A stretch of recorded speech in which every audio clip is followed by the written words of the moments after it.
Aliás, em 2 Timóteo.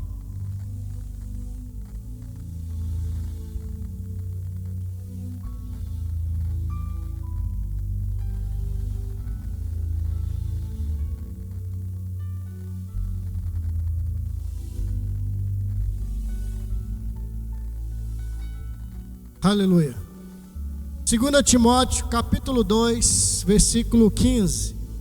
Vou ler apenas um versículo só. Aleluia. Gostaria que o guerreiro me desse mais um pouquinho de ganho aqui em nome de Jesus. Aleluia. Quem abriu diz amém.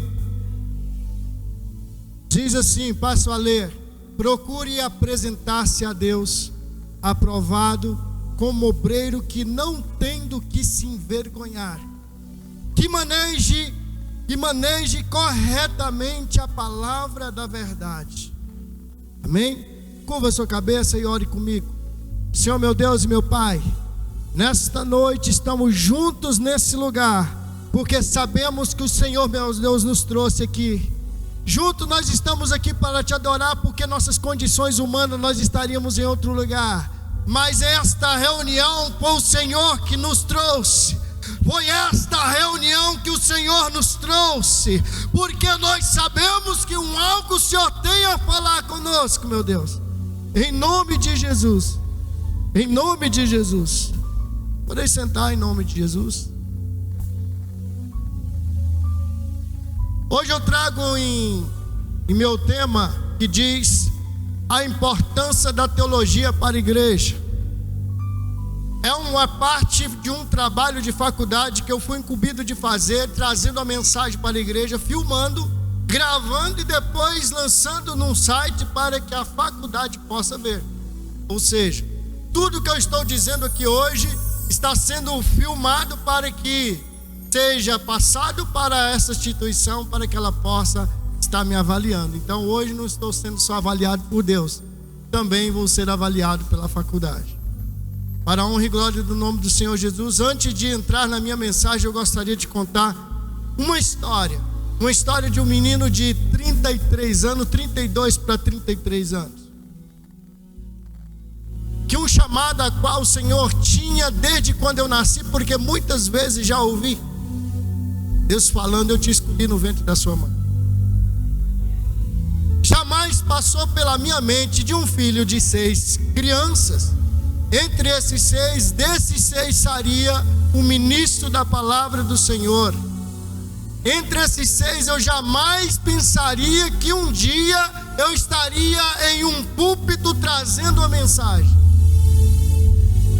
Então até que chega um tempo que entre 6 irmãos, entre 6 meninos, Deus chama um pelo nome, chamado Joaci, cujo nome é do Tupi-Guarani, que significa homem com sede.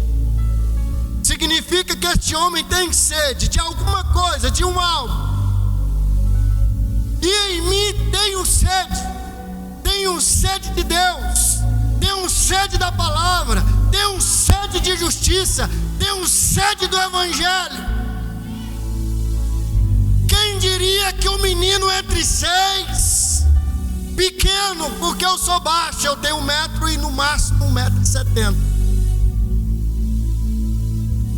Entre esses 6, um dia eu estava em um lugar, na casa de uma tia minha, e ela ora. E um dia então eu ouço uma voz dizendo: Deus tem um plano com a sua vida, Deus tem um plano com você. A gente nunca entenderia esta fala, porque a gente vê um homem, mas não vê o que está sobre a vida deste homem. Porque até então esse menino, ele só sabia o que está vendo na sua frente, mas não sabia o que estava sobre esta pessoa. Ou seja, o tempo passa, eu sou primogênito de mamãe mais papai. E esse primogênito então acompanhou mamãe e papai nos momentos mais complicados. Eu vi. Da minha irmã segunda eu não vi quando ela nasceu, da minha irmã terceira eu não tenho noção, mas do terceiro eu já acompanhei, porque eu tenho lembrança do meu irmão caçula. E eu tinha que cuidar dos meus irmãos. Desde pequeno eu tinha que fazer comida. Então eu já sabia cozinhar. Eu odeio cozinhar por isso. Odeio lavar louça porque eu tinha que lavar todo dia. Chorando, mas eu lavava. Resmungando, mas tinha que lavar. Ou eu lavava ou eu apanhava. Então acho que dói menos você lavar uma louça. Nesse período então, com a família muito pobre, atribulada, que papai bebia muito, chegava alterado em casa, metia o pé na porta, bagunçava o coreto. E o Jotinha aqui, meu irmão, ficava mais complicado, porque eu era primogênito e queria proteger os menores. Ali então cresce uma mágoa muito grande, porque quando você vê seu pai chegar em casa, meter o pé na porta, chegar e jogar a TV no chão e ameaçando de pegar todo mundo de peia, então você abala o seu psicológico. Está entendendo? O meu tema é a importância da teologia para a igreja. Eu vou chegar lá, só estou tentando contextualizar melhor, Neil. A história do pastor que aqui vos fala, a história desse menino que aqui vos fala. Chego na minha adolescência, então, graças a Deus, eu nunca fui de rebeldia, porque é de mim mesmo. Mas a raiva que eu tinha dentro de mim era muito grande, porque eu vi mamãe chorar muitas vezes. Minha mãe tem um olho azul, grande, qualquer um chora se vê ela chorar, porque é muito evidente. Uma certa feita, mamãe me pede para... Eu sou o mais velho, então tudo que era para fazer, mamãe mandava Joacir. Tudo que era para fazer, manda o Jotinha. Então eu era que ia na padaria comprar pão, eu era aquele que limpava a casa, eu era aquele que cuidava dos irmãos menores. A minha irmã e eu sou primogênito, a segunda, então eu ficava no período, ela ficava, a gente se revezava. Quando era a minha vez, então, o peso da responsabilidade de mais 3 irmãos, mais 4 irmãos, porque a minha irmã e eu, nós dividimos a responsabilidade. Minha mãe saía para trabalhar logo cedo, então ela tinha que ajudar meu pai a dar conta da despesa doméstica de casa. Meu pai saía, viajava por 30, 40 dias, e mamãe que tinha que segurar as pontas. O trabalho de doméstica é para lavar roupa para os outros. Então esse menino que aqui vos fala, então tinha que cuidar desses outros meninos. Então a responsabilidade bateu. Até que um dia a mamãe chega do trabalho cansada e fala: meu filho, vai lá na padaria, compra um fermento de pão para que eu possa fazer pão para vocês tomar café amanhã. Não sei porquê, o que raio que aconteceu, que eu não comprei o fermento, eu comprei pão. Era o único dinheiro que mamãe tinha, e eu não tinha como voltar, porque eles não devolviam o dinheiro. Marcou minha vida só por causa de uma coisa. Cheguei em casa com o pão, mamãe muito brava, valente, igual caninana. Minha mãe era brava, xingava virado no capeta. Minha mãe xingava demais, mas nesse dia mamãe não xingou, mamãe não falou nada. Eu estava esperando a pior reação de mamãe. Esperei uma surra daquela servida. Mas mamãe olhou para mim com aquele olhão azul que ela tem, não é verde, é azul, e me encarou e falou: eu te pedi para comprar fermento. E aí o peso da responsabilidade pesou nas costas do Jotinha, porque eu estava esperando uma surra daquela. E se ela tivesse batido, tinha doído. Porque o olho de mamãe encheu d'água. Porque ela sabia que aquele pão não ia dar para somente 2 ou 3 dias, ia dar somente para um dia. E aquilo me marcou muito, porque eu sempre puxei a responsabilidade. Eu fiquei chateado. E aí ficou marcado o olho de mamãe lá beijando, porque eu errei. Passa-se o tempo, então fui para a adolescência.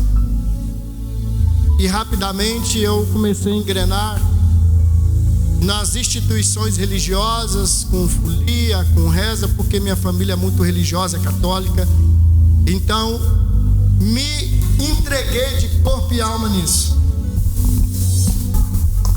Então, diante disso, diante dessas situações, eu fui aprendendo com o instrumento. E vou resumir até quando eu saí e fui para a banda. Toquei nas noites muitos anos, tinha isso como profissão. Então até que um dia eu conheci uma senhora por nome de Charlene de Oliveira. Até que um dia eu conheci essa jovem, e ali então nós tivemos um filho, perdemos o nosso primeiro filho, perdemos o segundo filho e veio o terceiro. E veio a quarta, chamada Isabelle de Oliveira. E veio a quinta, chamada Ana Paula de Oliveira. Hoje éramos para ter 5 filhos. Em 2000, resumindo na instituição religiosa, Jesus me aceitou, então fui para a igreja evangélica.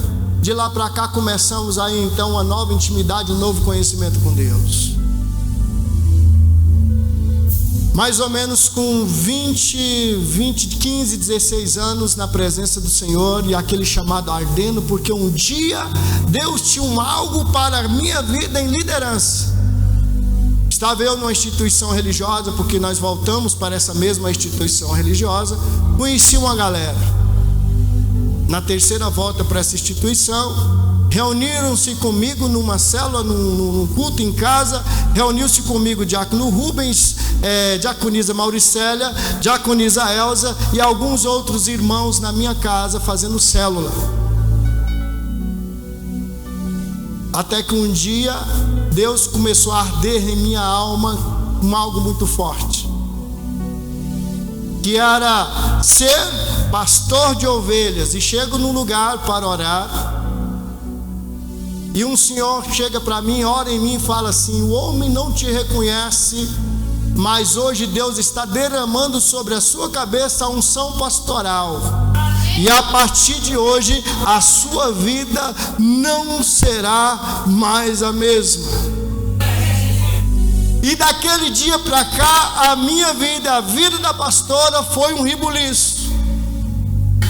Para acabar de inteirar, tem algumas pessoas que também viram a cabeça.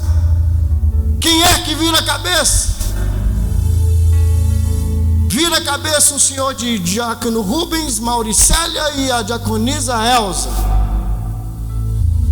Junto comigo então, naquela instituição, tinha uma galerinha. Um de muleta, magro, mas muito destemido. Um outro da cabeça grande que tocava guitarra. Tinha um outro só um langanho de homem, tadinho, porque muito magro. Se o vento tocasse, soprasse, caía no chão. E outras pessoas mais que não estão aqui, mas eu falo desse menino porque ele se encontra aqui muito destemido, ia para a igreja a pé com muleta. Saía de lá da saída sul ali para saída sul não minto, saída ali do Cruz das Almas e descia a pé até ali perto do hospital ali, de muleta, a pé, e não faltava culto. Até que Deus nos levou no lugarzinho no dia 13. Um dia, alguns meses antes, eu sento com essa galera e falo: a partir de hoje, Deus tem algo nas nossas vidas, e eu estou entregando vocês, a igreja, e eu e minha esposa e as crianças, ou eu e a patroa e as crianças, nós vamos abrir um trabalho. Então, a partir de agora, nós vamos fazer uma transição e vocês ficam e eu vou. Eu lembro que, como hoje, o diácono Rubens e a diaconisa Mauricélia, diaconisa Elza, eles, vamos pensar, vamos orar, e chega o diácono Rubens e a Mauricélia e diz: pastor, nós não era pastor ainda, mas ele falou: ó líder, nós não vamos deixar você. Diaconisa Elza também. Isso eu estou contando em 2013. Eles me acompanham e junto comigo, sem pedir, eu até pedi: não venham, e eles vinham. Se eu pudesse falar venham, eles tinham ficado, mas aí eu falei: não venham, e eles vieram. Então, dia 13/4 de 2013, nós abrimos um ministério por nome Shekinah. E ali então, eu me considero que eu caí ali de paraquedas, porque até então eu só sabia que eu tinha que obedecer a alguma coisa, mas não entendia nada. Você sabe quando você obedece primeiro e entende depois? E eu obedeci e entendi depois. Sem nenhum conhecimento pastoral, sem nenhum conhecimento teológico, sem nenhum conhecimento filosófico, e ali Caio já tinha a sua esposa, as crianças e mais alguns doidos comigo. doido porque abri mão da zona de conforto e vim para um lugar chamado Formosa, Nova Formosa. E esses doidos vêm, esses doidos começa esse trabalho. Como é que eu vou seguir um homem que não tem nenhuma formação superior? E alguma coisa ardia no Jotinha. O que era? Eu não tenho nenhuma formação. E aí o diabo falava: você não tem nenhuma formação, você é um incompetente. Mas se o inimigo pensa que eu me dou para esse tipo de voz, ele estava muito enganado, porque quanto mais ele falava, mais era combustível para se andar, para poder voar, assim como Deus. Aleluia! Então, eu muito agoniado, eu muito preocupado, eu lia as biografias de uns grandes líderes evangélicos aqui no Brasil. Li a biografia de René Terra Nova, um dos homens de Deus que começou a visão celular no Brasil. É uma das maiores igrejas, se eu não me engano, na Amazônia. Aliás, desculpa, em Manaus. Uma das maiores igrejas de Manaus. Li a biografia de um antigo líder chamado Bispo Robson Rodovalho. Ele é engenheiro, ele é psicólogo, ele é teólogo, e assim ele fez outros e vários e outros cursos. Então me incomodava. E nesse emaranhado, fazendo cultos, louvando a Deus, porque a única coisa, Rose, que eu sabia fazer, e fazia, ainda sei até hoje, é cantar. A única coisa que eu entro é com a música, com louvor. Mas com o tempo fomos juntos aprendendo, junto com esses homens e mulheres, e foi chegando mais gente. Aí você não sabe lidar com muita gente. Uma coisa é você ser líder, outra coisa é você ser um líder de um pequeno grupo, outra coisa é você estar toda sobre a sua cabeça a unção pastoral e o peso da responsabilidade. Mas o Jotinha está acostumado com grandes responsabilidades. Até então, incomodado e preocupado, eu falei: eu preciso mudar. Eu não vou me acomodar. Então, procurei em Formosa um curso teológico, porque eu falei: eu não quero conduzir um povo em heresia. Eu não quero conduzir um povo na mentira, ou naquilo que eu acho, ou naquilo que eu acho que pode, aquilo que eu acho que devo. Procurei em Formosa e não tinha nenhum curso superior na área da teologia. Mas eu falei: eu não vou parar, eu vou procurar um curso superior. Então, em meados de 2014, um ano e pouco depois, que eu já estava com o ministério aberto, procurei um curso chamado Administração de Empresa na faculdade Unopar. E ali então foi uma saga de 48 meses. Passei, a pastora sabe o quanto que foi penoso. Fazer um curso EAD, você se dobra, porque você tem que ter uma disciplina acima da média. Conhecimento se vira, informações vira. Quer tirar dúvida? Se vira. Mas mesmo na minha insignificância, um dado momento eu peço a Deus que eu queria conhecer Ele mais de perto. Um dado momento bate no meu peito: eu quero te conhecer mais próximo. Um dado momento eu falo: Deus, eu quero te conhecer mais profundamente. Porque na minha alma batia: eu quero te conhecer mais profundamente. Eu não aceito do jeito que eu estou. Eu não quero ser como eu estou.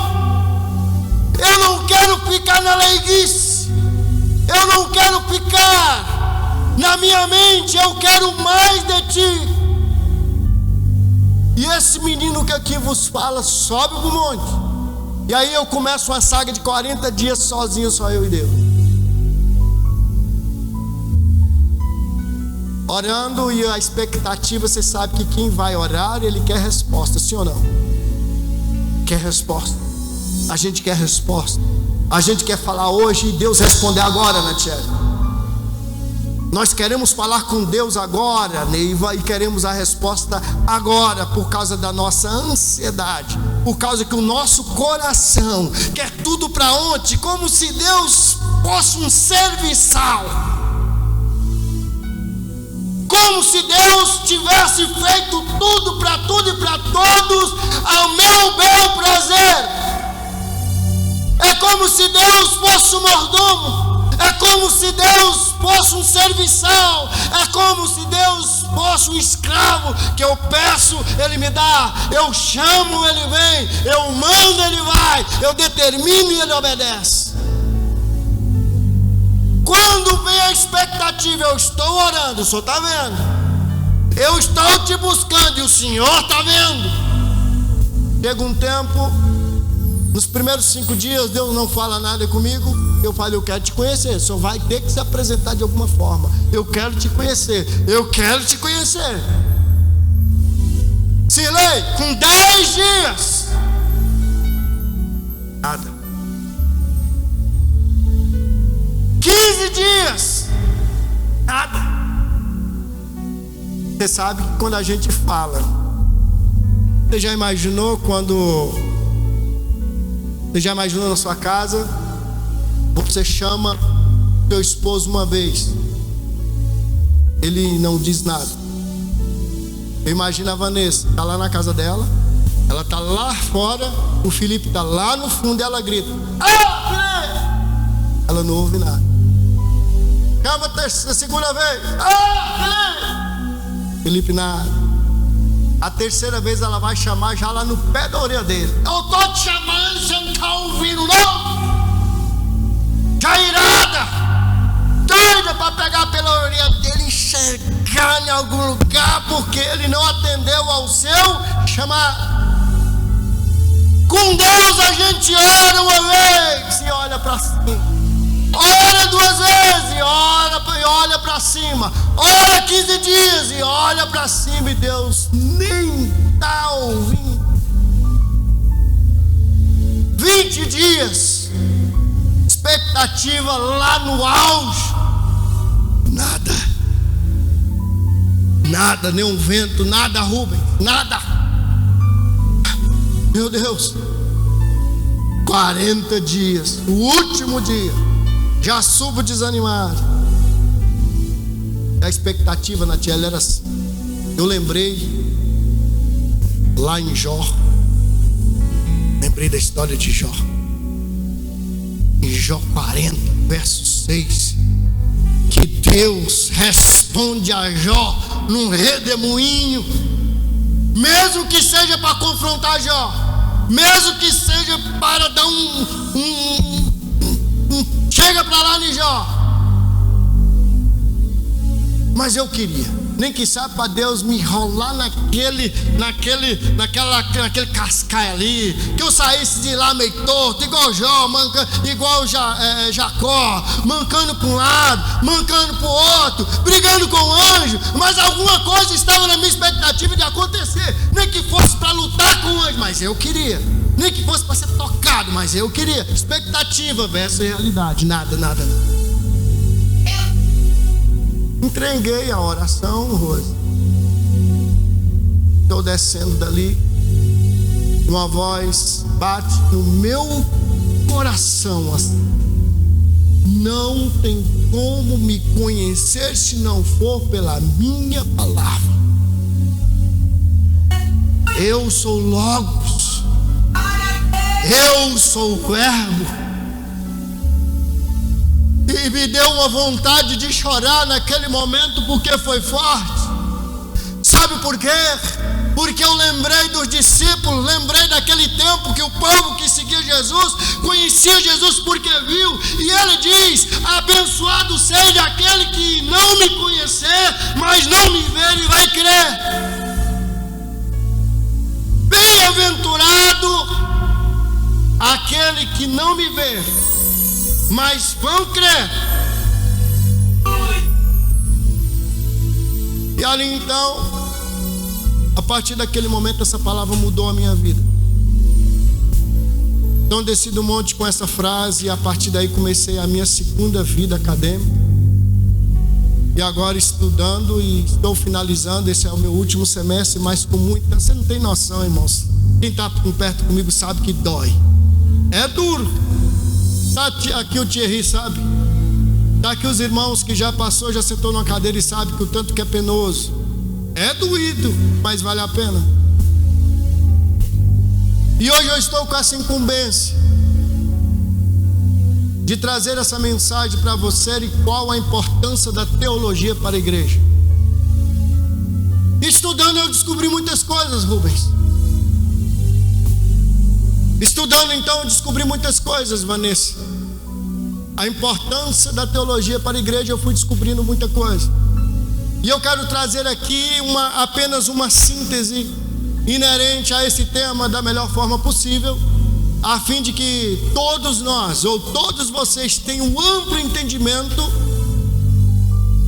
ou o entendimento mais próximo possível da importância da teologia para a igreja. Estudando nesse tempo, vai abrindo a nossa mente, o nosso coração. E uma coisa que acontece para um aluno acadêmico de teologia é que, se você fizer teologia sem tutoria, você desvia. Se você fizer teologia e se não tiver uma assessoria de um homem de Deus, principalmente se a faculdade não for cristã, porque ela te arrasta para uma falta de fé muito grande, para um ateísmo. Sabe por quê? Porque ela te desconstrói. E se você estiver em Cristo, o Espírito te constrói. A teologia, ela te espreme para você ter o conhecimento da letra, mas o Espírito Santo vem te vivificando. Você estuda aqui, o Espírito Santo te vivifica ali. Você estuda lá, o Espírito Santo te vivifica aqui. Sabe por quê? Porque teologia sem o Espírito Santo, ela te traz uma apostasia. Posso ver, amém? E estudando então, descobri muita coisa, Rafael. Coisas que eu aprendi com Paulo. Eu carrego então 2 alforjes. Quem já ouviu falar de alforje diz amém? Você sabe o que é alforje? Alforje então é algo de cavalaria. Usa sobre a sela. Então aquilo você usa para colocar utensílios que você quiser andar. Por exemplo, você coloca roupa, você coloca sobre o animal. Então ele diz: você tem que ter 2 alforjes, um com fundo e o outro sem fundo. Paulo também diz assim: ouvir de tudo e reter o que é bom. A teologia faz isso, te ensina o que é bom, te ensina o que é precioso, te ensina o que é maravilhoso, mas também essa letra tem o poder de te afundar num profundo abismo do conhecimento e também da apostasia da sua fé. A teologia tem o poder de trazer conhecimento, e o Espírito Santo tem o poder de trazer avivamento na sua vida. A teologia pode te matar, mas o Espírito Santo vai te vivificar através da sua palavra. Posso ouvir amém? Estudando então, Thierry, eu descobri então, e eu faço uma pergunta: você sabia que foi apenas no ano 190 da nossa era, que a palavra grega eclesia, que traduzimos como igreja, foi pela primeira vez utilizada para se referir a um lugar de reunião cristã, que foi no ano 190 da nossa era que se ouviu falar em igreja cristã, que foi ali que nasceu o cristianismo. Você sabia também que eu não sabia que esse lugar de reunião dos cristãos antes era uma casa e não um templo? Que naquele tempo o povo da igreja primitiva não reunia nisso que a gente chama de igreja. Ele se reunia nas casas. Então, já que surgiram os templos cristãos na época, em Maior foi no 4º século, após a conversão, a pseudo-conversão de Constantino, o imperador romano. Vocês sabiam? Quem sabia diz amém? Até então eu não sabia. Amém, Daniel? Amém, Jana? Oh, glória. Eita Deus. Você sabia que os cristãos não chamavam seus lugares de reunião de templos até pelo menos no século V? Vou repetir a pergunta. Você sabia que os cristãos não chamavam aqueles lugares de reunião dos templos, mas sim ele chamava casa de oração, porque era uma casa que eles reuniam ali. Era nas casas e não igreja. Faço mais essa pergunta. Você sabia que no primeiro templo cristão começou a ser construído pelo imperador Constantino sob a influência da sua mãe Helena? Você sabia que o primeiro templo foi construído com a influência da mãe de Constantino por nome de Helena, que depois veio a ser canonizada santa como Santa Helena, a mãe de Constantino? Você sabia? Eu não sabia. E que somente em 327, isto é, no ano de 327 de nossa era, às custas dos recursos públicos, que a arquitetura desse templo seguia no modelo das basílicas, que eram as sedes governamentais da Grécia Antiga, e posteriormente as basílicas de Roma, aqueles templos pagãos, que eram os templos de Afrodite, o templo de Zeus. Os templos dos gregos tinha aquela conotação dos deuses da Grécia Antiga, que eram os deuses do Olimpo. Então na Grécia Antiga tinha os templos, ela direcionada aos seus deuses e aos seus santos. Assim então Constantino, ele faz este templo influenciado pela religião pagã dos tempos de Roma e também dos tempos da Grécia. Posso ouvir amém, Filipe? Você sabia, Rubens, que as basílicas cristãs foram construídas com a plataforma elevada acima do nível da congregação? Que, por exemplo, isto que vocês estão vendo aqui configurava-se então um altar. Vocês estão me ouvindo? E à frente desse altar havia então a cadeira do bispo, que era chamada de cátedra. Você sabia, Vanessa, que o termo ex-cátedra significa desde o trono? E a ex-cátedra é como o chefe da igreja, é como o pai da igreja, é o supremo da igreja. É aquele que fala, Rubens, com autoridade. Ex-cátedra, Rafael, é aquele que fala com autoridade. Com autoridade máxima, Rubens. Numa referência nessa ex-cátedra, ela ter uma referência como lugar de privilégio, como um algo de autoridade, como juízes e como a cadeira dos bispos consecutivamente. Esse então era o lugar privilegiado e honrado ao uso desse templo, coisa, Thierry, que eu não sabia. E ao longo desses estudos, Tiquevinho, você sabia que o bispo pregava assentado porque ele falava com autoridade? Ele falava Rubens com ex-cátedra.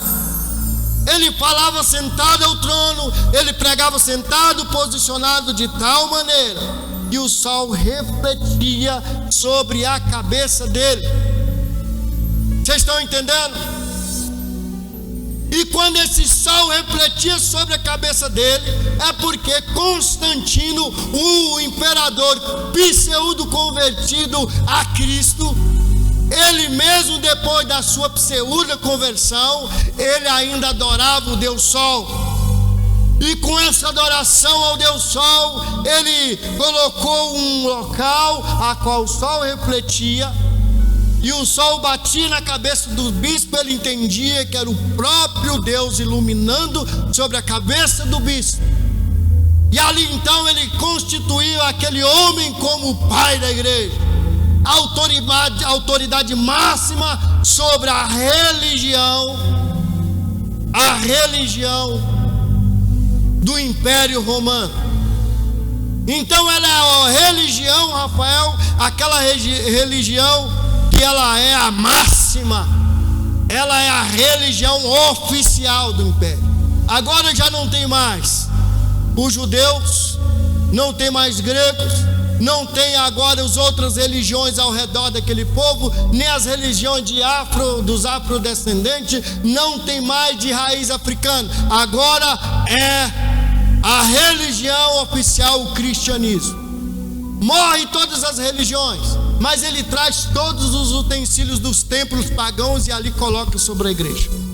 Você sabia, Rose, eu não sabia, que o atual modelo hierárquico do cristianismo, que significa o clero, que é o Papa e os bispos e etc., que é o cristianismo que distingue o clero laicato e o clero e o leigo, isto é, os pastores e bispos e apóstolos.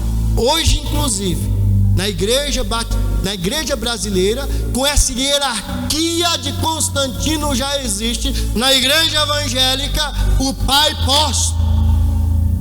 Já existem unções por aí que já estão falando de pai apóstolo. Kevin, você acredita que já tem hierarquia aí nas igrejas evangélicas que já estão considerando a unção do rei? Pensa que negócio mais maluco.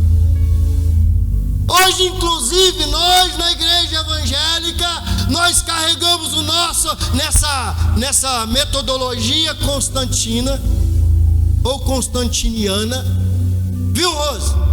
Que na cabeça nossa, o bispo, o apóstolo, o pastor, o diácono, e assim desce. Pastor, vem o bispo, o apóstolo, o bispo, o pastor, aí vem o evangelista, o presbítero e o diácono. E a igreja então construiu essa forma de trazer sobre a igreja uma hierarquia. E vocês sabiam que tudo isso é uma construção de Constantino, a qual o pastor é o líder máximo. E todo mundo, e é óbvio para você, que qualquer um que chegar aqui e entrar nessa igreja, vai olhar para o pastor falando e vai falar: essa é a autoridade máxima na igreja. E você sabia que o que eu descobri, Natiele, é que o pastor tem a mesma autoridade da igreja, porque a autoridade não é no homem, é no Deus que ele serve. Você sabia que Paulo diz que nós somos sacerdotes e que se não for no nome de Jesus, não há autoridade em homem nenhum? Você sabia que este homem que vos fala não tem mais autoridade do que você? Porque Paulo diz, Felipe, que todos nós somos sacerdotes. E o templo não é esse. O templo é você. E quem é o sacerdote desse templo é você. E o Deus que nós servimos é o Deus que você serve. Aleluia. Eita, laba, canta, laba, súbia. E os homens acham bom, Thierry. Eu sou a autoridade máxima. É como se o cara dissesse, Rose, ninguém vê ao Pai a não ser por mim. Essa sensação de autoritarismo é mais fácil para segurar. É mais fácil eu manipular. Se eu carregar o autoritarismo sobre mim e falar, ó, se você não fizer isso, eu vou orar e Deus vai descer a mão. Esse é o tipo de autoridade que eu tô fora. Esse é o tipo de autoridade, Senhor, que eu não quero. A autoridade que eu quero é sobre um povo e não sobre um homem. A autoridade de Deus, Rubens, é sobre o Deus que essa igreja serve e não sobre o homem que lidera esse povo. Pastor é líder? Sim. Pastor, ele tem voz ativa? Sim. Moral, intelectual e também, querido, formal. Mas no mundo espiritual, se você disser em nome de Jesus, quem manda nesse lugar é Ele. Quem manda nesse lugar é Ele. E aqui nesse púlpito não faz de mim máxima ou máximo ou mais que qualquer um nesse lugar. Se chegar alguém aqui para orar, pode orar. Se chegar alguém para você orar, você pode orar. Ah, mas eu não falei com o pastor. Quem falou que você precisa de Jesus? Você precisa de autoridade nele? Eu não sabia. Você sabia disso? Eu não sabia. E o Espírito Santo, o Sirlei, foi me desconstruindo para construir um novo homem, Rafael. Em saber que a Yasmin que está ali, cochilando no ombro da mãe dela, ela pode pôr a mão de qualquer um e dizer em nome de Jesus, eu abençoo. Não é sobre o Deus de Paulo, não é sobre o Deus da irmã Elza, é sobre o Deus que eu sirvo. Essa é a autoridade. Com que autoridade você prega, Rose? Com que autoridade a irmã Elza prega? Na autoridade de Jesus. Na autoridade do dono da igreja. Na autoridade daquele que vive. E você sabe o que é que eu descobri, Rose? É que Jesus não fundou o cristianismo. Repito, você sabia que Jesus não fundou o cristianismo? E na verdade Jesus não fundou nenhuma religião. Para falar a verdade, Jesus não pediu que ninguém fundasse religiões em nome dele. Ele só pediu uma coisa. No livro de João, capítulo 4, ele diz: eu procuro quem me adora em espírito e em verdade. Uma salva de palmas para Jesus. Aleluia.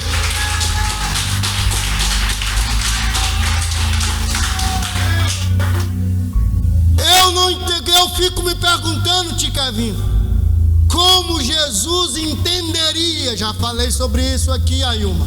Você lembra? Já falei sobre isso aqui. Como Jesus entenderia, Diácono Rubens, a nossa forma de prestar culto? Como Jesus entenderia, Natiele, a nossa forma de adorá-lo? Não lembramos dele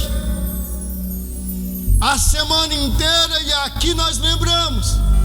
Nós não lemos a Bíblia a semana inteira, mas aqui nós lemos. Nós não somos cristão quando nós estamos lá, mas quando entramos por aquela porta nós queremos ser. Olha aqui para mim. Como Jesus entenderia o Espírito em verdade? Como Jesus entenderia quando a Neiva abre a sua boca, quando ela está aqui adorando com as rosas que adoram? Como Jesus entenderia se ele estivesse sentado ali onde está o Alisson? Como Jesus entenderia o que ele fala pela boca e o que sai pelo coração? Posso ouvir amém?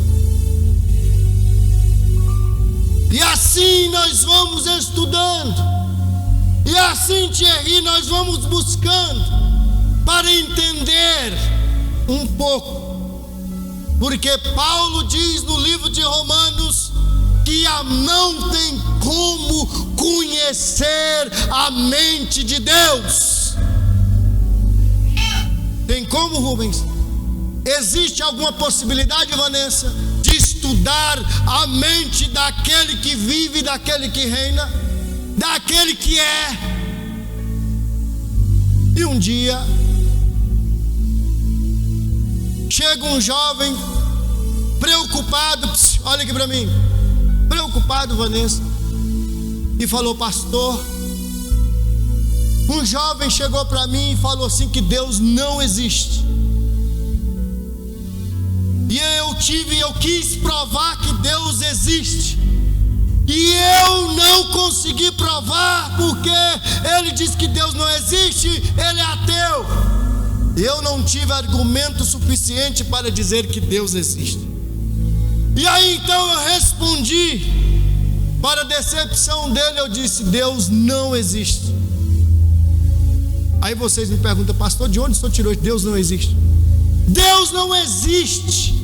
Deus é. O que existe pode ser medido, o que existe pode ser palpado. A ciência explica o que existe. Você querer diminuir Deus, a existência e a mediocridade humana, é trazer Deus à nossa própria consciência existencial. Você querer provar que Deus existe, você não tem como, porque Ele não é medível, Ele não é palpável.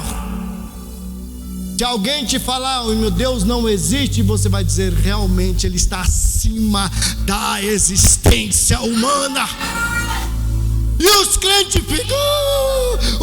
ficam dando chilique, ataque de pelanca, porque alguém está dizendo assim: ai, me disseram que Deus não existe, meu Deus, e agora? Como é que eu vou provar que o Senhor existe?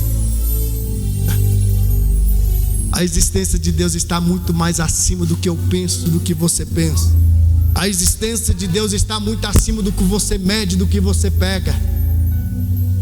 Deus não existe, Deus é. Uma salva de palmas para Jesus. Aleluia. Então, amados, qual a importância da teologia para a igreja? É porque a gente começa a ter uma nova visão do que é Deus. A gente consegue ter noções por fatos históricos, arqueológicos, dos pais da igreja. Nós conseguimos ter histórias.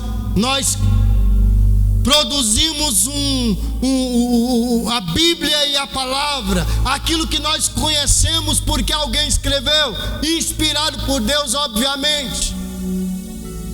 Então, amados, olha aqui para mim, coisas que eu não sabia, Daniel. Hoje eu tenho certeza que Deus está acima de qualquer estudo, de qualquer algo científico, filosófico, teológico. O Senhor está acima de todas as coisas. Aleluias. discerne Jesus como chave hermenêutica. O que é isso? Hermenêutica é o estudo, é a forma de estudar, é a forma de buscar. Daí nós pegamos a exegese, que é tirar lá do profundo o que o texto diz. E aí nós vamos aprendendo mais de Deus através da palavra. E aí se lê, vem o Espírito Santo e vem vivificando. Vem a letra trazendo conhecimento na mente, o Espírito Santo nos levantando. E assim nós vamos andando e navegando na palavra do Senhor. Então por isso que essa palavra, esse versículo e esse capítulo me falou muito comigo, Felipe. 2 Timóteo 3,16, que diz que toda a escritura ela é inspirada por Deus e útil para o ensino, para a repreensão, para a correção e para a instrução na justiça. E aí me vem uma frase do reverendo Caio Fábio que diz assim: Deus não é estudável. Presta atenção, viu, Naila? Deus não é estudável. Deus é conhecível. Repito, Deus não é estudável, mas Deus é o que? Conhecível. Você conhece, Ele se revela, Ele se mostra através da palavra, Ele se mostra através dEle mesmo, assim como os profetas, assim como os pais da igreja. Ele se revela do jeito que Ele quiser, com a letra ou sem a letra, mas Ele se revela. Sim ou não, irmã Nadia? Deus se revela, com letra ou sem letra, letrado ou iletrado, Ele se revela. Uma salva de palmas para Jesus bem forte, aleluia, aleluia. E a palavra teologia, do grego theos, que significa Deus, do termo usado no antigo para nominar os seres com poderes. Theos é aqueles seres superiores que eles chamam de Deus. Mas esse Theos que nós estamos estudando, nós estudamos vários tipos de deuses. Então nós estudamos sobre Deus e deuses, mas o nosso Deus é o Deus que é a chave hermenêutica de todo estudo que dá base à teologia. É o Deus que fez o céu e a terra, é o Deus de Sadraque, Mesaque e Abednego, é o Deus de Daniel, é o Deus de Abraão. Esse é o Deus que eu gosto, esse é o Deus que eu amo, e esse é o Deus que eu quero aprofundar em conhecimento. Posso ver amém? Theos do grego, que vem da Theos de Deus e logia de estudo de Deus. Então e o logos significa palavra, o estudo da palavra, estudando o Theos, que é o Deus da palavra. Amém? E a importância da teologia para a igreja, que a teologia tem um papel elementar na minha vida e na sua vida, e levando em consideração tantas formas de interpretação, portanto é pertinente estudarmos com amor e dedicação à palavra do Senhor. Porque estudar a palavra do Senhor, Thierry, ela vai depender de alguns pontos básicos que já estou terminando e vou finalizar falando uma história muito rápida. Depende da intenção do autor, depende da intenção de quem está lendo, e o que prevalece é a intenção de Deus quando Ele te coloca e te revela a verdadeira mensagem. Amém, tia Ceinha? Então tudo vai depender de 3 requisitos básicos: a intenção de quem escreveu, a intenção de quem está lendo, mas o que prevalece é a intenção de Deus na minha e na sua vida quando lemos a palavra. Posso ver amém? E eu quero resumir com 2 Timóteo do capítulo 2, 15, que diz assim: procure apresentar-se a Deus aprovado, como obreiro que não tem do que se envergonhar. Porque eu me senti envergonhado, estou conduzindo um povo, Deus, mas eu não me sinto nem digno e conhecimento básico para conduzir esse povo. Como que eu vou, Eliane, conduzir um povo, sendo que eu não sei nem para mim? Como que eu vou conduzir Felipe, Maelza e Vanessa, um povo, se eu não sei nem para mim? Então o seu pastor correu atrás do prejuízo, o diácono Rubens, e aqui estou falando com vocês com um pouquinho, porque eu quero chegar muito mais além do que eu quero. Termino assim: procure apresentar-se a Deus aprovado, como obreiro que não tem do que se envergonhar, que maneje corretamente a palavra da verdade. Amém? A salva de palmas para Jesus. Então, amados, diante disso, eu quero ler, depois de mais de 1.500 anos, depois da reforma, depois de mais de 2.500 anos da reforma, mais de 500 anos, desculpa, 500 anos da reforma, que foi em 1517. Então nós estamos em 2025, então nós estamos com 505 anos, não é isso? Da reforma protestante. E que para nós foi um marco, porque a igreja evangélica, ela viveu três períodos importantes. Ela viveu três períodos importantíssimos para que nós possamos chamar de o tempo do avivamento. E esses tempos do avivamento foi crucial para que o evangelho hoje nós estamos hoje por causa dessas reformas. E nós vivemos a primeira era de Constantino em 370 e a era da reforma protestante em 1517, e o que os historiadores chamam de a era dos avivamentos, que foi em 1738, que foi na Inglaterra com John Wesley, que foi nos Estados Unidos com Charles Finney, respectivamente. Então esses homens são os precursores do avivamento. Não bastou só a reforma, porque a igreja precisou de um avivamento. E depois dessa reforma, depois eu vou ter um tempo específico para explicar sobre isso, e gostaria que você ficasse de pé comigo agora. E eu quero citar para vocês as 5 solas de Lutero, fechando com chave de ouro, viu, Thierry? Sola em latim significa somente. Amém? Solas em latim significa somente. Então crava-se então Lutero com 5 sola. Ele diz assim: sola fide, sola scriptura, sola Christus, sola gratia e sola Deo gloria, que significa somente a fé, somente a escritura, somente Cristo, somente a graça e somente dai glória somente a Deus. Amém?